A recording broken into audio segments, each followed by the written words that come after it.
कुठल्या डॉक्टरचा तुम्हाला गुण येतो? तर जो डॉक्टर तुमच्याशी छान कम्युनिकेट करतो. आपण म्हणतो की आमच्या मुलाला ना तिथे नेलं ना की तो अर्धा बरा होतो, किंवा आपल्याही बाबतीत मी त्यांच्याकडे गेलो ना की मी अर्धा बरा झालेला असतो. का? तर याच्या मागे त्या डॉक्टरचं कम्युनिकेशन, तुमच्या बरोबर त्यांची जुळलेली फ्रिक्वेन्सी ही खूप मोठी मॅटर करते. मला इथे दर्शकांना हे सांगायचं आहे की तुम्ही कन्सल्टंट पण असाच निवडा तुमच्या आयुष्यामध्ये की जो तुमच्याबरोबर उत्तम कम्युनिकेशन करेल.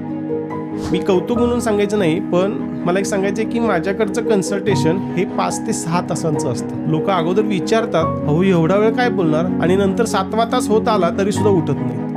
अर्ध बरं करायचं असतं मला त्यांना. त्यांच्या अडचणी ज्या आहेत ना, हे बोलण्यातनं त्यांच्याचकडनं त्यांचे प्रॉब्लेम आणि त्यांचे सोल्युशन निघत असतात. मी जे देतो ती फक्त एक गोळी देतो, की जी गोळी न्यूमरोलॉजीची आहे, नावाची आहे, तुमच्या नंबरची आहे. बाकीचं सगळं तुम्हालाच तर करायचं आहे. तर असा कन्सल्टंट शोधा जो तुम्हाला वेळ देईल. मी असे बरेच लोक पाहिलेत की जे 5-10 मिनिटांमध्ये तुम्हाला बाहेर काढतात. हे तुझं नाव, जा, हे करू नका.